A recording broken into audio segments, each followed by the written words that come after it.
let's say, Western Europe and changes in domestic labor, there's generally this notion of technological change. Oh, we now have vacuum cleaners and we now have washing machines.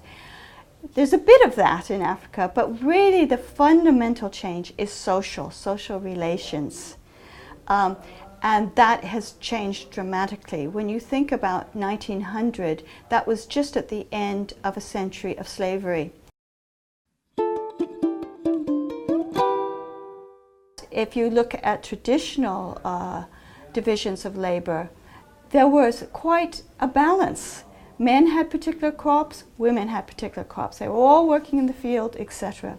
What's peculiar to the imbalance, the gender imbalance in African labor, was that colonial period. Many colonial governments felt that women could manage on their own in the rural areas and that the men would be siphoned off to do work in plantations, in mines, or whatever. So it gave so much responsibility for day-to-day provisioning to women. Their working day became very intensive and started to crack when, in fact, in the late 70s, early 80s, economic crisis set in. And what one found was the breakdown in the gender division of labor, to the extent that men could not so easily provision for the house in terms of income earning. And women started stepping in and earning outside the house. So there was tensions there because women were earning cash.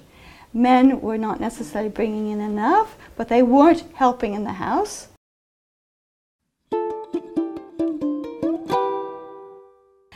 Since 2000, what you have is the growth of an African middle class, some of which can afford to hire labor. So there are now situations, some African middle class women have really quite a pleasant life with not very much domestic labor performance.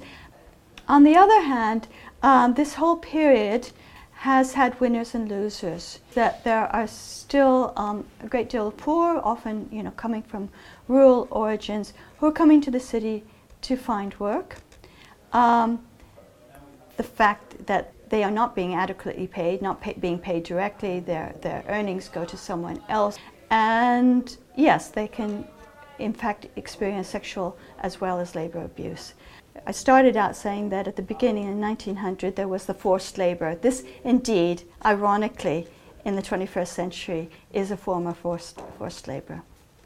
Well, we try, obviously in a context with very high informal employment. It's the case in Africa where 80–90% of domestic work is informal, is not regulated in practice by law.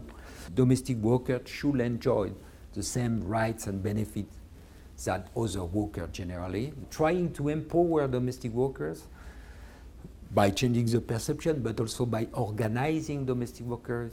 And this is very important because at the time you want to improve your situation, you should express yourself about what you need. Third, we try to change a little regulation and policies, helping government to change regulation and policy to make them fitting with the need of workers. And the governments, they listen to the ILO? Yes, they listen. It means since the convention has been adopted worldwide, we are around 60 countries in the world that took reform to try to improve working conditions of domestic workers, including in Africa.